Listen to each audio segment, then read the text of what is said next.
Alright, what's up? It's the UFC Savant.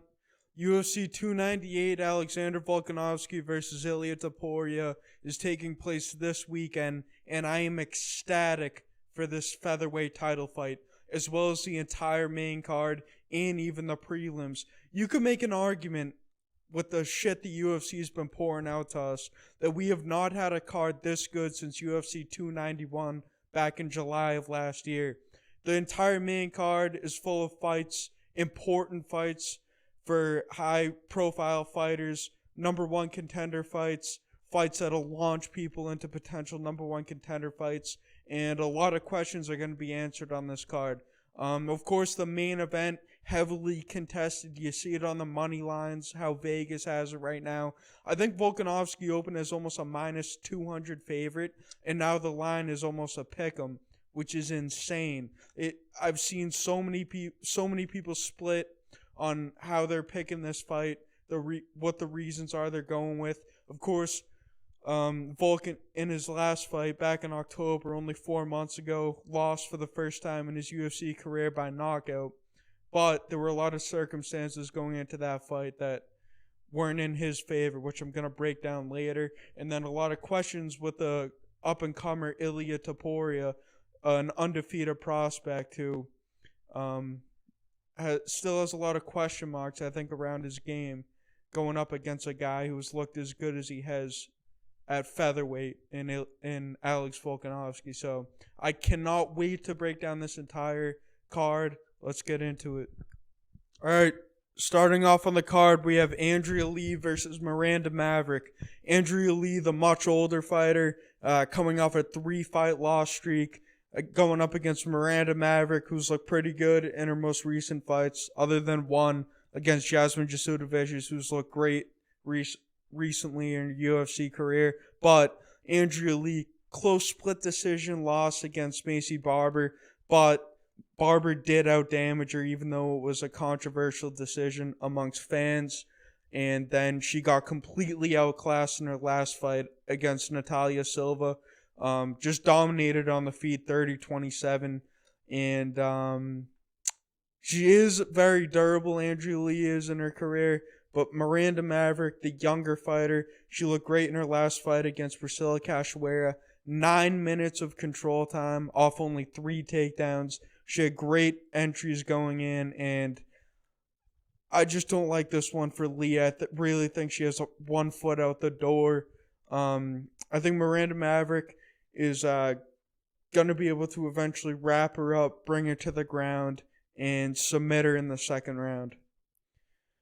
Moving on up the card to Val Woodburn versus Oban Elliot. Now, Val Woodburn, definitely a strong dude, a little ball of muscle, coming off that loss against Bo Nickel, which he took on, I think, a week's notice. Got knocked out in 35 seconds. Of course, it's a massive step up in competition. Going up against Oban Elliot, the Welsh gangster, who in his Dana White's Contender Series fight was able to show very, very good durability. And he won the first round and then the second round. If you want to see something crazy, go and watch Oban Elliott's second round in his Contender Series fight. He pretty much almost got put out multiple times, barely survived, and then was able to recover enough to win the third round and ended up winning a contract. I think that if he didn't show his toughness in the second round, he wouldn't, and he won all 3 rounds, he wouldn't have got a contract. But the heart, the respect was there, so he ended up getting it. Looking at Val Woodburn on his regional scene fights, he's fighting Cairns in Florida is what he was fighting. I mean, you see early in his career, he's only 7-1, but in the regional scene, he's knocking out guys who have barely had any fights. And then the last 2 fights before the UFC, he was fighting like a 40-year-old guy and a 35-year-old guy and beat them by decision. But I just think Oban Elliott, he's the much taller guy. Woodburn's also only a 5'8" middleweight. I don't think he's going to be able to find Oban's chin. And Oban, again, very tough dude. I just think he's going to be able to piece up Val Woodburn over the course of 3 rounds to a decision. And that's what I'm going with. Oban Elliot to win by decision. Moving on up the card to Josh Quinlan versus Danny Barlow. Now, Josh Quinlan in his last fight against Trey Waters did not look great. Trey Waters, I think, had a 5-inch reach advantage on Quinlan. And now Danny Barlow, you see 8-inch reach advantage. 6'2", Danny Barlow. In Danny Barlow's last fight on the Contender Series, he absolutely sparked Raheem Forrest, put him out in the first round. I think it only lasted like a minute and 20. And just basing Quinlan's last fight off that struggle to be able to close the distance against Trey Waters. I don't like this one for him. I think Barlow's the much more powerful guy. He has more knockouts. Only one more fight. They're both still young in their career, but I think Barlow's going to find Quinlan's chin and drop him in the first round and get the finish. I remember seeing something in somewhere that Barlow actually brought in the guy he just beat on the Contender Series to train with him, which is good. Both guys looked really good. They were both a part of the same regional scene in Tennessee, so smart to do that. Moving on up the card to Mingyang Zhang versus Brendson Ribeiro. Now, Ribeiro coming off a nasty knockout win on the Contender Series in a fight in which he was a plus 500 favorite at closing, which is no one should ever be plus 500 on Dana White's Contender Series. Going up against Mingyang Zhang. Both guys have knockouts. I think, look here. All 5 fight, or not even 5 fights. Crazy knockout streak from Mingyang Zhang. The problem is, since his last fight on the road to the UFC, Brendson Ribeiro has had 3 fights. He's been the much more active guy, obviously. I think this is a hard one to predict to just outright be confident in who's going to win, but Ribeiro, just both big dudes for 205. Ribeiro, I remember he had a big athletic frame. I think he's going to be able to find the knockout victory in this one.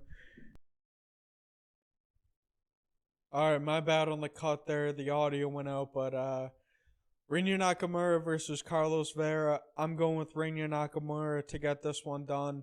You can see the betting odds here, minus 850 versus plus 540. That's exactly what I'm going with. Carlos Vera, he was on this past season of The Ultimate Fighter with McGregor and Chandler. He lost to Brad Katona on the show, and other than that, dude's never been in the UFC. It's not like he was one of the veteran guys. I think this dude was considered a prospect on the series at 35 years old. But Rinya Nakamura, great prospect coming up in the bantamweight division. Last fight out, decision win over Fernie Garcia. Garcia up until last week was a difficult dude to put out in the UFC. You see here just a nasty finish streak for Rinya Nakamura.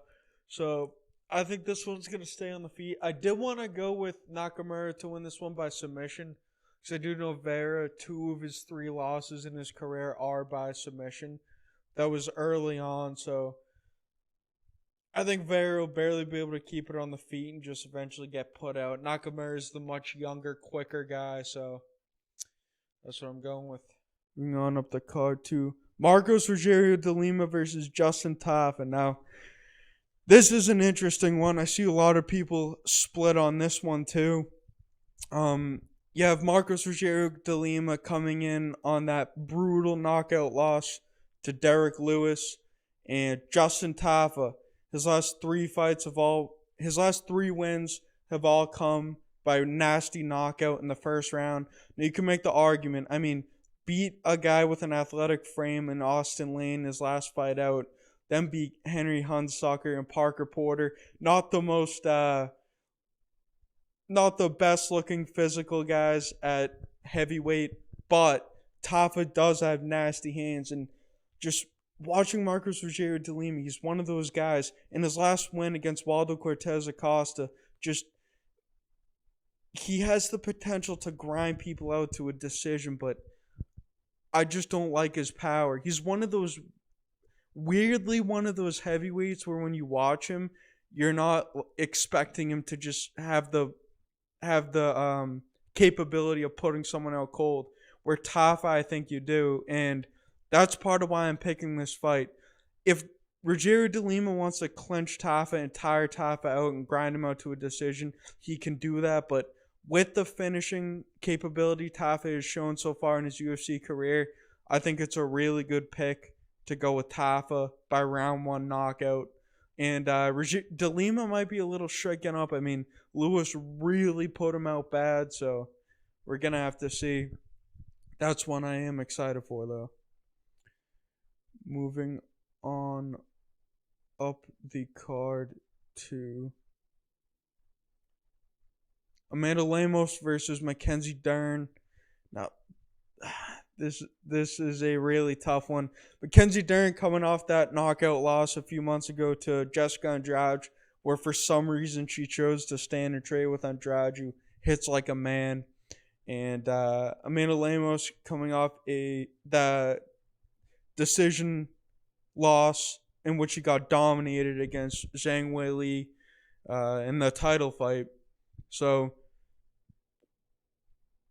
really, I thought this was a different.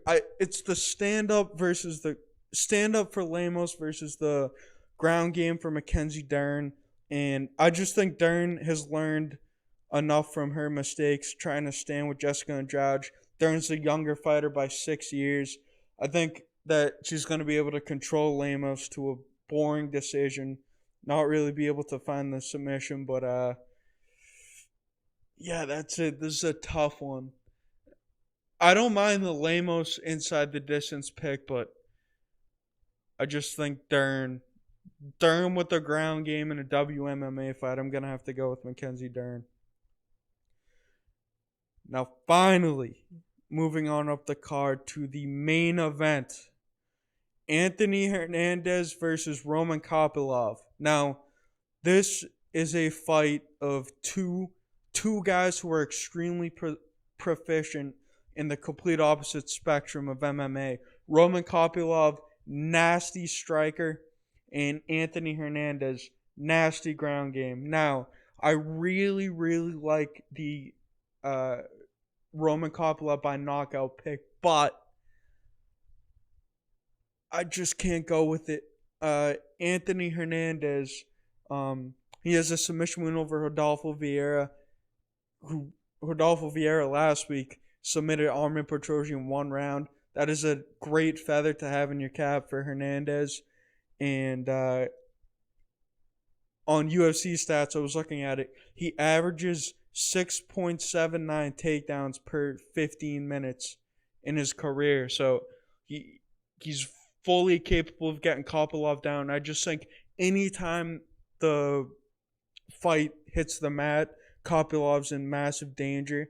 Now Kopylov, dirty strikes, body kicks, punches to the body, dirty striking. I really would like to see him win by knockout. This is one of those ones, but it's going to be one of those fights where if I pick him by knockout, see the fight get to the ground, Hernandez submit him, I'm really going to regret not picking Hernandez to win. So I'm going to go with Anthony Hernandez to get this one done by rear naked choke in round 2. Maybe struggle a little bit because Kopylov does have a 92% takedown defense rate, but he has not fought a guy with a ground game as good as Anthony Hernandez yet, and I just think Hernandez is going to grind at him. Kopylov isn't going to be able to really get his shots off in the first round, and then in the second round we're going to see a frustrated Kopylov get taken down, and Hernandez will jump up on his back, fight for a rear naked choke, and eventually get it. It's going to be a good one, banger one, to see which style works out better. Now, moving on up the card to Merab Dvalishvili versus Henry Cejudo. Now, in Merab's last fight against Petr Yan, I'm still upset from that fight, and that was the night that fight took place in March of last year is the last time I watched that fight. I did not remember how relentless Merab was in that fight. I know that was the narrative coming out of it, but the whole time I was watching, along with a ton of people who ended up disappointed, they were waiting for Yan to start to take control in that fight towards the end, towards like maybe the third round on. Everyone always says Jan's one of those download data fighters, but Merab, he attempted 49 takedowns. He was successful in 11, but that's not the point. The amount of stamina it takes to go for takedowns like that and not tire out. He looked as good in the 5th round as he did in the 1st round. Just throwing the 1-2s, throwing knees in the clinch, and being able to go for those single legs blast, especially the single legs. He was putting Yan on his ass. Anytime Merab was taken down, he was able to get up almost immediately. And sent Henry Cejudo in his last fight out against Aljamain Sterling. He was taken down a lot more than people expected. I think a lot of people, I don't think, thought that he wouldn't get taken down, but Sterling really, really won that fight because of the control. And this is a fight too. I mean, 2-inch height advantage from Merab.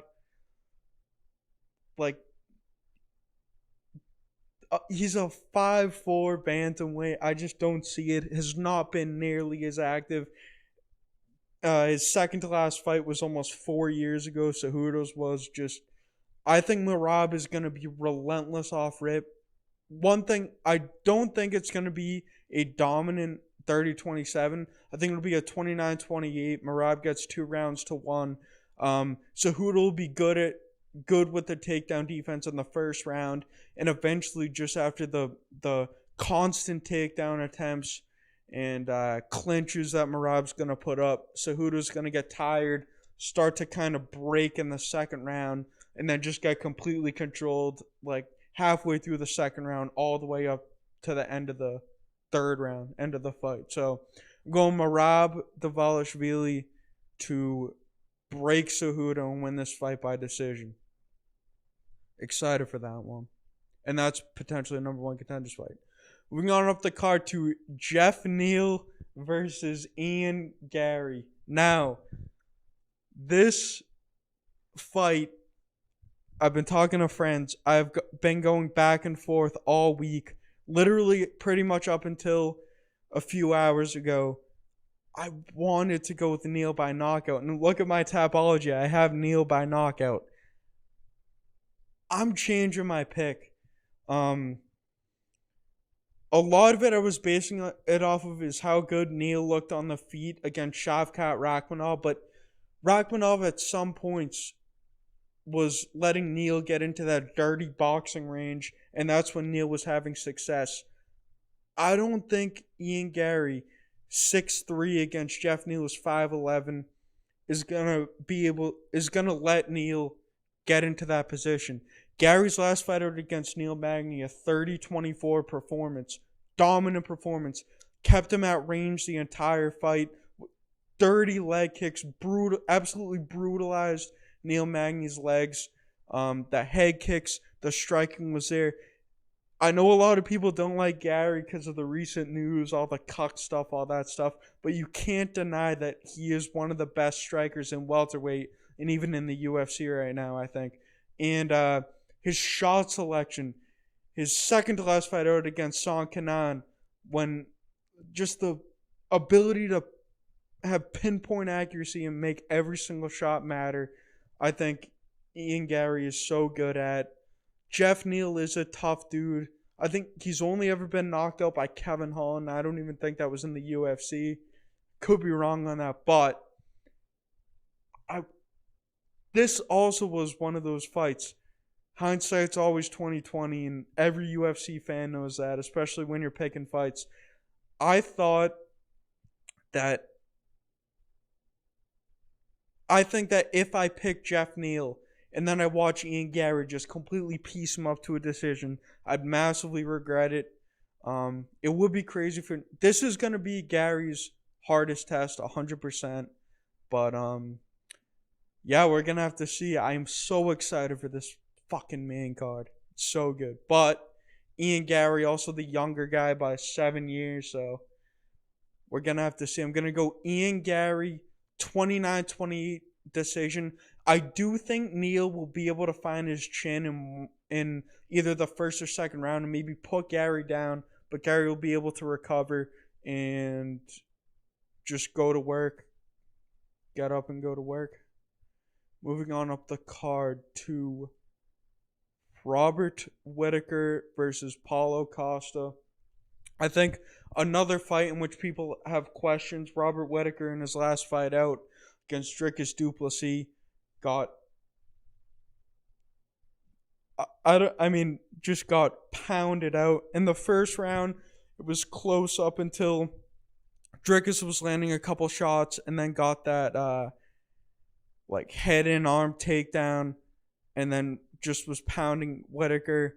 And then in the second round, caught him with that jab. Whittaker went down and then had brutal follow-up finishing shots when he dug that right to Whittaker's body and kind of crumpled Whittaker and then just kept on pounding his face. And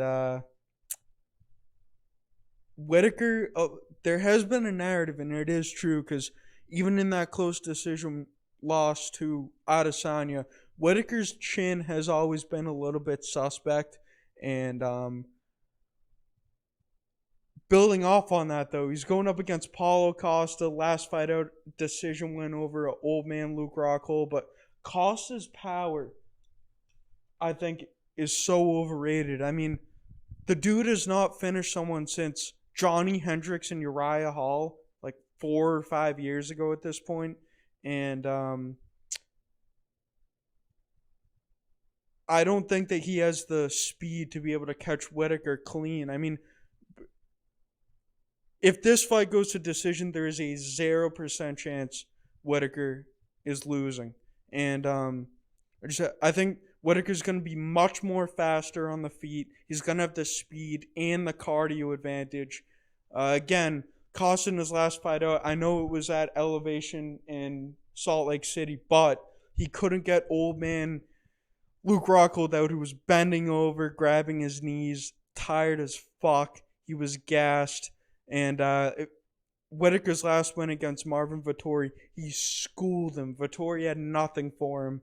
And we saw Vettori kind of get the better of Paulo Costa in a fight that was completely stand-up and a 5-rounder. But in a 3-rounder, I think Whittaker's going to completely dominate it. 30-26 decision for Robert Whittaker. I could even see him potentially finding a finish in the 3rd round. I think it's going to be 10-9, 10-9, 10-8. Costa's just, after realizing in the first 2 rounds he's not going to be able to find a finish on the feet, I think he's really going to wilt and in the 3rd round just get battered on the feet, potentially crumple and get knocked out. But I think another point, Whittaker, DDP in Whittaker's last fight is the only knockout loss Whittaker's had in the past 10 years, not named Israel Adesanya. DDP is just a finisher, so that's not a horrible loss to have. Paulo Costa, more recently, not a finisher, so I just don't see how you can take Costa in this fight. He is a funny dude. I do like Costa, but I think Whittaker's going to come back. He's also a pissed off guy, has some shit to prove, so I think he's going to be good. Now, closing in on the main event of the card, Alexander Volkanovski versus Elliot Topuria. You can see my prediction on screen, but this is going to be a great fight. I'm going Alexander Volkanovski to win this fight by knockout in the 5th round. Now, Elliot Topuria so far has looked great in his career, but his 2 ranked wins, Bryce Mitchell and Josh Emmett, and now he's getting a title fight. Alexander Volkanovski coming off that knockout loss to Islam Makhachev, which he took on 10 days' notice, had to cut 26 pounds to make the 155 weight limit, and fought at 155, a weight class above what he's used to. Had no camp, no time to bulk up, to prepare. He was just coming off that win to Yair Rodriguez, so he didn't have near as much muscle as he did in the first Islam fight. And I really think the only region of MMA Topuria has over Volkanovski is better boxing. I think Volkanovski is better everywhere. Nasty wrestling. You saw how he got out of Ortega's submissions. I know Elliot was a jiu-jitsu guy early in his career, but I don't think he has anything for Volk. He's not going to be able to get Volk down. He's not going to be able to offensively wrestle Volk. Volk will be able to offensively wrestle with Topuria, and I don't even think this fight's really going to go on the ground. Topuria's been chatting a lot of shit. You've seen him. He already changed his bio to UFC champion. I think he's making some documentary called Road to the Belt, or implying that he's going to win the belt this weekend. And this is a pissed off Volk with stuff to prove. But I think Topuria's going to go crazy trying to get him out of there in the first 2 rounds. Topuria's fight IQ is good, and he didn't finish Josh Emmett in his last fight, but did dominate him.